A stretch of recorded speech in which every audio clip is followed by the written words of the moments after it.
his remedy. Together we will devour the very gods.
Most blasphemous build ever. Well, at least for the Elden Ring DLC, I've been mostly enjoying mowing down bosses with this build, having fun just pressing one button and watch them melt, dealing up to 15 to 20k in damage in a matter of seconds. So how do we do this? We're gonna utilize the power of our blasphemous blade, which is the Taker's Flame skill. Why is Taker's Flame powerful? Before the patch, it heals up to 10% of your max HP plus 150 flat out on hit, dealing fire damage that scales with Faith, so Faith bros rejoice. Not to mention their amazing range that it can deal and the great AoE on top of that. You can get the Blasphemous Blade if you finish the fight against Praetor Rykard. He's the boss of Volcano Manor. The fight isn't that tough as it is more of a set piece battle, focusing more on the spectacle of the fight. You can still get destroyed nonetheless if you let your guard down for any second. I tell you man, the sheer spectacle and awesomeness of the fight still holds up to this day as one of the coolest boss fights ever. Standard version without upgrades scales it up to a D in strength,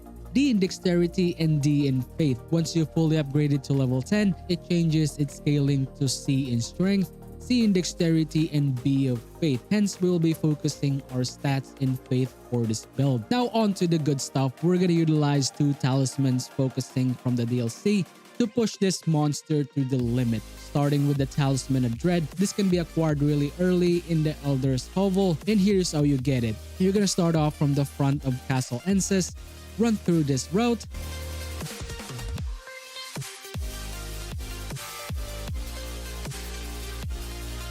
stick to the walls of the castle, then go down to the swamp,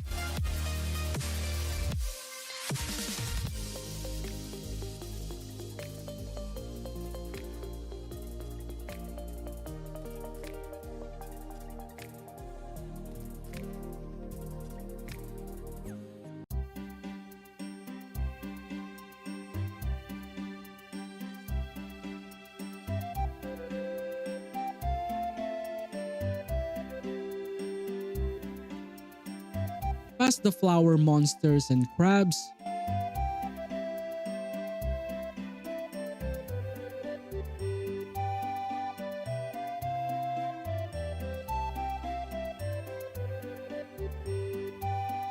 cross this mini swamp right here,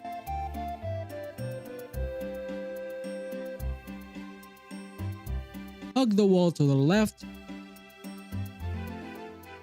run past the Spirit Spring.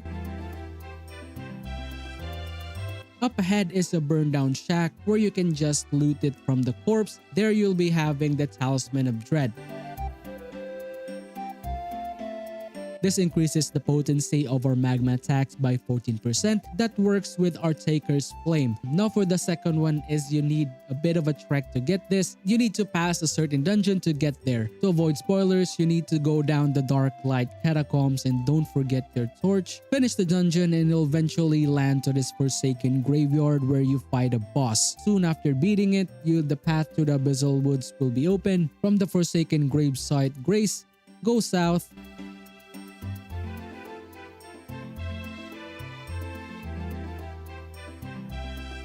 You'll soon eventually see a site of grace, which is the Woodland Trail.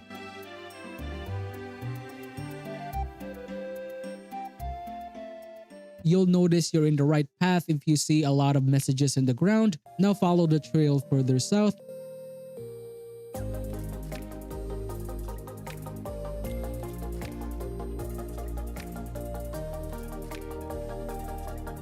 And you'll see a bunch of mad rats.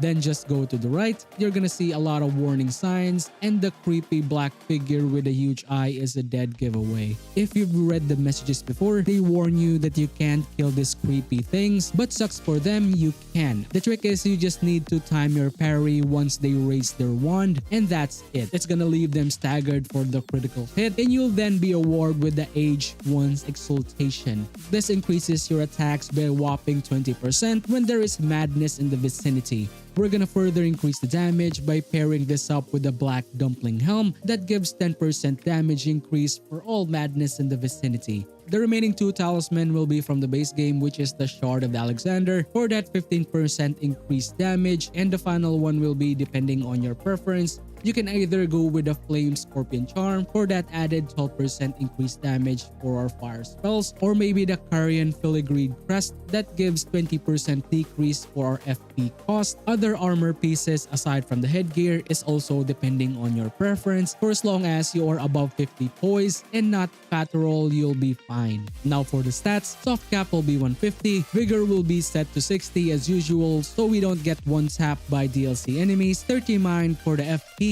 This will be adequate for the build, but you can always increase it if you want. Endurance will be 25 as our skills doesn't take too much stamina. Strength will be 22, dexterity will be 15, intelligence will be 7, faith will be 60, and once you get more levels, pump up your faith to 80 as quickly as possible for more DPS. Arcane will be set to 15 so that you can accommodate more buffs to your build. The primary magic that we'll be utilizing for the build is the Howl of Hibari. We will be triggering the madness status on us for that increased damage, increased buffs of our gear. Other spells that you might consider is maybe Golden Vow. It is a good pickup. You don't want to use madness for the duration of your run, or maybe the Flame Grant Me Strength is also a great pick. Physik will be the Faith Knot Crystal for that added faith. That will be increasing the damage of our Taker's Flame. For the second one is really important.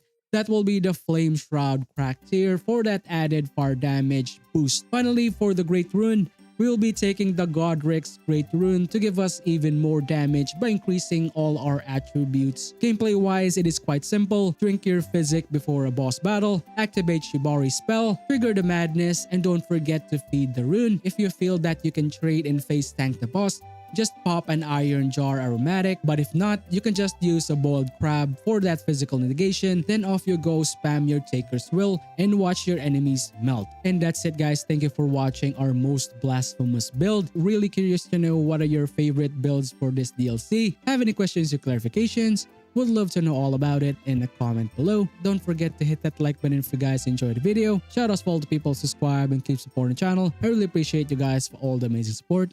And for all the people who haven't subscribed yet, thank you for watching my videos and I hope I earn your subscriptions in the future. But if you earn it today, please don't hesitate to hit that subscribe button. Do you guys want a build that utilizes Fist, being a vampire face tanking monster? Or maybe if you're into Baldur's Gate 3, there are a lot of videos in the channel. Finally, that's it for me. I'll see you soon in the next Master Box Show.